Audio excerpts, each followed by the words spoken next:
the show where your First and Second Amendment rights intersect, with host Brandy Vega. Gun Nation News. In light of the shooting on September 16th that killed 12 people at a military base in Washington, D.C., and another on the 19th in Chicago where 13 people were shot in what police believe was gang violence, President Obama is really trying hard to push stalled legislation out of Congress. He said, quote, "As long as there are those who fight to make it as easy as possible for dangerous people to get their hands on a gun, then we've got to work as hard as possible for the sake of our children. We've got to be the ones willing to do more work to make it harder." The White House said that Obama is using his executive authority to tighten access to guns and remains committed to strengthening gun laws, including requiring background checks for sales online and at gun shows. And it looks like President Obama isn't alone. Chicago Police Superintendent Gary McCarthy has called for a nationwide ban on assault weapons and high-capacity magazines. He said, quote, "Illegal guns drive violence. Military-type weapons like the one we believe to have been used in this shooting belong on the battlefield, not on a street or in a corner or in a park."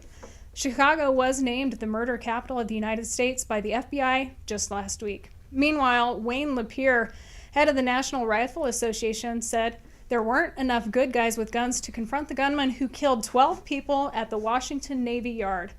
Lapierre called for more armed guards and better security at military bases. And this is interesting. A survey for Gallup that was carried out 2 days after the Washington shooting revealed that 48% of Americans blame the mental health system a great deal for mass shootings in the U.S. It also found that fewer people now blame easy access to guns for mass shootings than 2 years ago, making the mental health system the perceived top cause of mass shootings. The poll also showed a drop in public support for gun control laws following the Navy Yard shooting as compared to the aftermath of Newtown. Lapierre accused politicians of exploiting the Navy Yard shooting and trying to stir this towards firearms. He said outrage over firearms should be directed at an unprotected naval base and a broken mental health system. In California, lawmakers are sending several bills to Democrat Governor Jerry Brown's desk that, pending his approval, would tighten the state's gun laws even more. The new bills would outlaw semi-automatic rifles with detachable magazines, ban tools that would allow magazines to be converted into high-capacity magazines, mandate that all customers apply for a safety certification before being allowed to purchase a gun, and require ownership records for all firearms.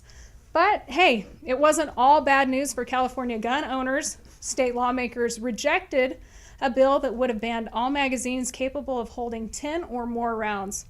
State law already prohibits the sale, gift, and loan of large capacity magazines that hold more than 10 rounds. Lawmakers also rejected a bill that would have required permits and background checks for anyone attempting to purchase bullets and/or shells. In the midst of all the gun controversy, Starbucks is asking customers to leave firearms behind when they're in their stores and outdoor seating areas.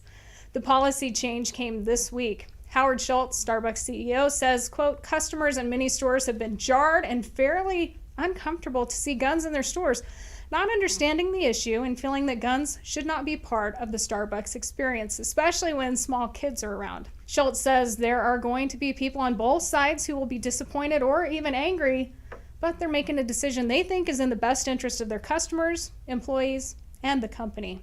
Now imagine being the victim of a home invasion. Scary thought. New York millionaire mogul George Bardwell will face years in prison for using a firearm to scare away a home intruder.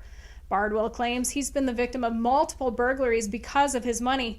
In January, fearing for his life, he pointed a loaded gun, registered to his bodyguard, at an intruder in his Upper East Side home, and it was all caught on tape. When police arrived, Bardwell told him exactly what happened, but police arrested him for possessing an illegal gun. In New York, he is free on $250,000 bail, but all residents there must apply for permits just to keep their firearm in their home. And are you a member of the NRA?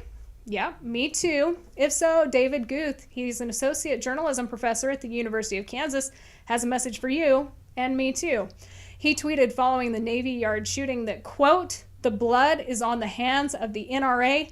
Next time, let it be your sons and daughters. Shame on you. May God damn you."